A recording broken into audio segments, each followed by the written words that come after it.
In today's show, we have stories of women's roles and empowerment, stories that explore the ever-changing stereotypes, rights, and movements that define this topic in our modern society. These are stories from decades ago, stories from some years ago, and stories from now. Despite the varied ages of our interviewees, the fight for women's rights remains the same, and yet simultaneously different. So let's start at the beginning. In the mid-1940s in New York City, where my grandmother, Catherine Pryor, grew up, she discusses the impact her mother's influence, childhood, and the rising women's liberation movements have had on her life. What do you remember most clearly as your mother's role? What I remember most clearly is that my mother used to work, and my first memory is she worked, but she included me in the work. So my mother was a secretary. I used to go to work with her.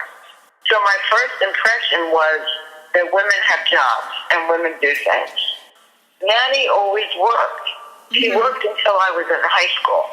And so what happened is, I don't know exactly, it was probably soon thereafter, she got a job as a secretary, but she was such a good secretary that she became secretary to the president of Shell Oil Company. For me, I think what it was is, it was a role model of going out and doing things. To be honest, she was the only person I knew whose mother worked. Most women did not work. Do you think that's influenced you today? Like seeing her and being involved in that? Did that influence you? Well, I would say I never thought it did, but as we're talking, I'd say it did a lot. Women do influence their daughters. A good friend of mine did her PhD dissertation on how mothers have an influence on the career outcomes of their daughters. Oh, really? So if your mother has encouraged you and either been a role model herself or encouraged you, those women do better. One of the things that's definitely been is I am very grateful to Nanny and Grandpa, that especially because it was not what they knew, that they provided with a belief and also a role model of a lot of hard work and a belief that you could do anything. They were always super encouraging of education. So as a matter of fact, I was the first person in my family to go to graduate from college. They were always encouraging and very happy. Because they wanted you to succeed. They wanted me, so without saying it, they never said, like, you should have a career or you should do this. They just encouraged me to do well in school. Then I asked my grandma about additional disadvantages or stereotypes pertaining to women during her childhood. There were no sports teams in school. You know how you play soccer and all these games? Even in grade school, that didn't exist. So I never had any exposure, even though Grandpa was actually quite athletic. They were working all the time. And I would say also that you were supposed to get married when you were young, and you were supposed to, the most important thing was to be a mother. We used to have a saying it was probably more popular, people a little older than me, but it still was around, that when you went to college, you should go to college, but you go to college to get not your BA, but your MRS. When I was, I was born just on the cusp of big change. It was new in the sense of freedom, women's liberation movement was coming up when I was like of college age. In the late 60s and in the 70s, there were all the women's liberation stuff. So where it influenced me positively was when I was still young, but a little bit older. So I was in the age of change. So now women were changing, and women should start getting careers, and women. So all the stuff about women could do anything and women's freedom, I did get that, but I didn't get it till I was older. I remember when I was in college, they would have rallies to burn the bra, take off your bra, be free. I think that, like, women's roles within society, do you think that's changed a lot since when you were growing up? Oh, yeah. I think women, at least in our culture, women in the corporate world, which is more of a male world, and historically, banking, yeah. But there still is, women don't get the same pay as men. Yeah. And that still exists. But now, like, lots of women, if they're talented in computer science or science, if they want to be an engineer, or all these careers that women were hardly ever in. You take, like, our Supreme Court Justice Ruth Bader Ginsburg, I think she's like around 88 or something.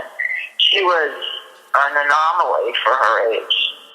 I mean, there are some women who really are quite extraordinary. But you're growing up in an age where it's encouraged, and that's why education is so important. I mean, to me, the ideal society is one that's mutuality, where nobody's higher than anyone else, but you both have equal rights and responsibilities. Yeah. Keep growing, but that will be the same for everybody. Mm-hmm. So, like, the way you're raised now, the world's going to keep evolving. Yeah. So I think what's important is to have an open mind and be open to transformation. As we fast forward to the 21st century, we can only hope to hear about more transformation occurring within this field. Isabella interviewed Jess Fishlock, a player for the Seattle Reign, on her experiences and challenges growing up as a woman in Wales and attempting to reach the point that she's at now in her soccer career. It was near impossible, to be honest. Like, there was no teams. I couldn't play football at school. I wasn't allowed to play football at school, so that was, frustrating. Wasn't advocated, and, got me in trouble half the time. So, it was really hard to keep pursuing and persisting with something that seemed, like it was getting the door shut at every different pathway I was going down. It was tough, right? Like, my best friend was my brother too, so I would always be able to see what he could do. And, my mum would just say, well, that's because that's what boys do. Yeah. And that was never really I never understood that comment. And things like that, like, I just didn't understand, didn't agree with, really, really disliked. But nothing would get done, nothing would get changed. Yeah, there wasn't really anything you could do about it. No. I mean, you were a kid. Well, I wrote letters. You did? What did your letters say? To my headmaster. Really? It's like, this is not fair. What, like, just that PE, or, like, not being able to play soccer or cricket? Yeah, no, it ended up being all of it, like how unfair it was that the boys could do whatever they wanted, really. Yeah. But, I could only play hockey or netball, which are terrible, and I had to do gym or dance. And I was like, at what point is this, like, real life? Yeah. Like, I don't understand. I was like, you're meant to be helping me be better. And actually, you make me be worse because you put me in situations that I don't like and I don't want to do. Yeah. How has being a woman impacted your career in either a negative or a positive way? I think, obviously, the main negatives is that being a football is such a, the biggest sport in the world. It's a multi-billion corporation at the minute. We get a fraction of that. Like, for example, if I was a male and I was at the level that I was. For our last story, our interviewee has a perspective that hits a little bit closer to home. Now we hear from Bella Devon, a senior at Lakeside School, about her beliefs on what it means to be a woman growing up in the 21st century. I think being a woman is, without a doubt, mostly an advantage in my life. I find that I source a really unique sense of self and strength and perspective from being a woman, and the way that being a woman means you're connected to other women. I will say that in a lot of more societal contexts, it can be pretty difficult, whether that be direct harassment in the street or subtle but equally as hurtful invalidation in the classroom over your ideas. And then, of course, we could discuss the objectification of the media and the way that the images and the music and the art that we consume are all pretty predicated on patriarchy as a concept. I think it's really important to call out how much better things have gone for women. Without a doubt, progress made from the early 1900s when women didn't even have the right to vote or to even work fully in equitable environments. So today, a lot of the inequality that still exists is a lot more subtle, and that's what makes it so much more difficult to understand and to root out. I think that the wage gap is something pretty tangible that we can look at as a source of inequality. But then there's also more subtle things like comments, glances, media representation in politics, things that are more quota-based to some, but for others mean a lot more about representation, seeing yourself and your ideas and your experience reflected in the modern world. So I think that there's still a really long way to go. And I also think that in our day-to-day interactions, sex and gender shape our power dynamics a lot more than we give them credit for. So this is a perspective that I gained from, honestly, a lot of the conservative students here. I would definitely classify myself as someone who's really interested in activism and talks a lot about politics on campus. And I learned, and I do acknowledge, that girls really do speak up a lot more in class. I find that the female students are a lot more empowered in humanities classrooms, tend to speak up more, and also tend to perform better. Now, I don't know if that's a bias or if that's something else that we can't account for, but I know that that can be really harmful. I know that that can lead to a feeling of apathy, indifference, or also intimidation in the male students here. Like they have to walk on eggshells to contribute to conversations about race or gender or class. But then there's also what's outside of the classroom, and that's something that I really notice as pretty unequal in a traditional sense here at Lakeside. The sports culture is pretty male-dominated, and that's not because of funding, just kind of because of vibes, the intangibles. Right. And then I'd also say, and the more interpersonal relationships, dating relationships, friendships, I see a lot of gendered expectations and gender power dynamics too. I looked at the 2016 presidential election as kind of a tipping point. If we ended up having our first female president, equality would come a lot faster. And I think now we're all kind of looking at what happened and thinking, are we going to go backwards or are we going to go forwards? I see a world in which every single profession has 50-50 representation, women running half of all the most powerful organizations in the country, like boards of businesses and newspaper editorial boards. I see women running more Fortune 500 businesses. I see them winning Best Director at the Oscars. I see them accomplishing a lot of firsts that they haven't still. But I'm also pretty cynical. I don't know if that's going to happen. Based on the rhetoric and the policies of our current representation, I don't see that really happening anytime soon. Like I said earlier, I think there's a kind of unique strength and perspective that comes from being a woman and being a woman in society that I think could be really beneficial. I think it means that you really do look out for your own in the workplace and have a pretty incredible support system. But I also know that it leads to a lot of interrupting,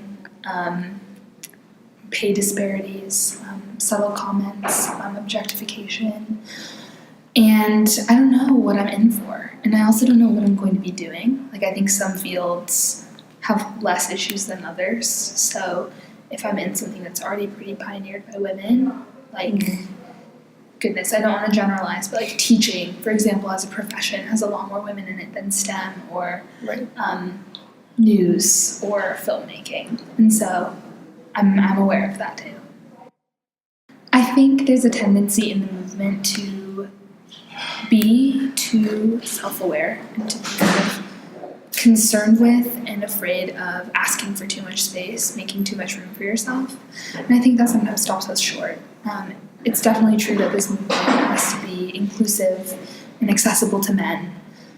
But I think sometimes those allowances are made a little bit too much and sometimes prevent the movement for equality to be fully realized. The type of oppression that we're discussing right now is not as urgent or difficult on the surface level as the physical and political constraints on women earlier. I don't know how empowered everybody is, and like I said earlier, I see a lot of discouragement of the pursuit of this sort of equality on one side of the aisle in our politics. As our stories come to a close, we're able to reflect on how women's roles have changed throughout generations. Despite the difference in age between our interviewees, they remain united under their hope for a better, stronger, and female future. Like the women in Nafisi's novel, they express their desire for a world of equality. We have come a long way since Catherine Pryor's time, but are still venturing into the possibilities of Bella's future. Listeners, you must take into account the stories you have just heard, the stories of Nafisi's novel, and your own. Without listening, we will remain stuck in an unjust society, proving that the progress, initiative, and action represented by each of these three women is imperative for change.